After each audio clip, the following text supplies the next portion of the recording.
This film is Harris Dickinson's first directorial outing, and I was really interested to see how he fares in the director's chair, considering how talented of an actor Harris Dickinson is. This is kind of all I knew going into the film. I didn't really know what the film was about, and it's fair to say that I really enjoyed this one. Urchin follows Mike, who tries to get his life back together after an incident happens on the street, and follows his struggle with this, but also his shot at a better life and how he deals with that. I find it really interesting with this character study because Mike isn't entirely a likeable character, yet because of the failure of the system and the fact he begins to display efforts in wanting to change, I was left rooting for him. This is of course after this incident happens, and he looks to find a job, and he gets one, and he looks to try and connect with people and try to connect with himself when he tries to do all these things and they don't entirely pan out in the best for Mike. You have a sense of empathy despite him not being the best person. From what we've seen, the character and the homelessness and the addiction is treated seriously,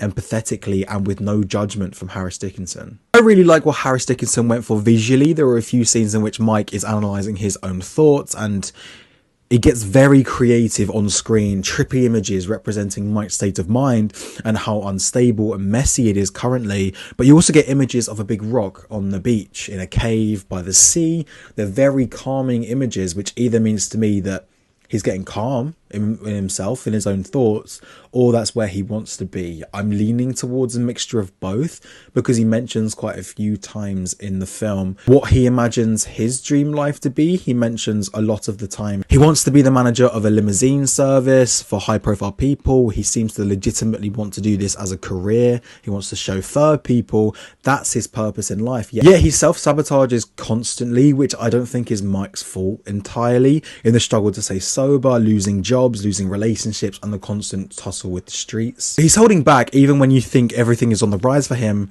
Things become crashing down again after being reintroduced to certain stimuli.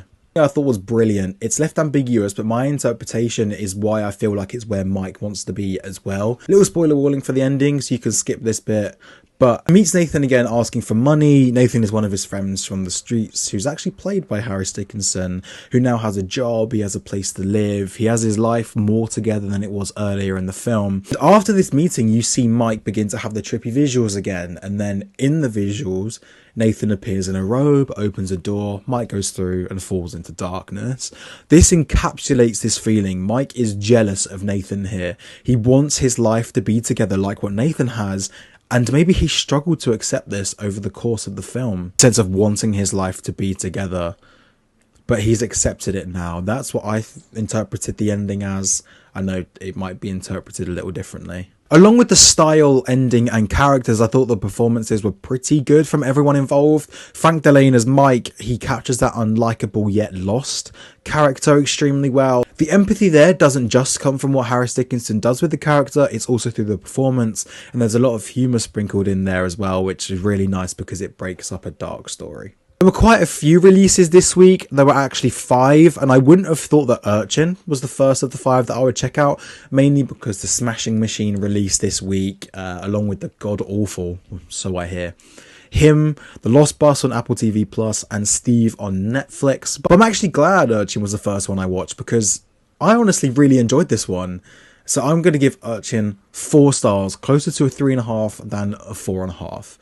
I'm very excited to see what comes next from Harris Dickinson. I think he's got a lot of potential, the talent he is. If you enjoyed this review, please like and subscribe. It would be so much appreciated, and make sure to check out the other socials. I'd appreciate it a lot as well.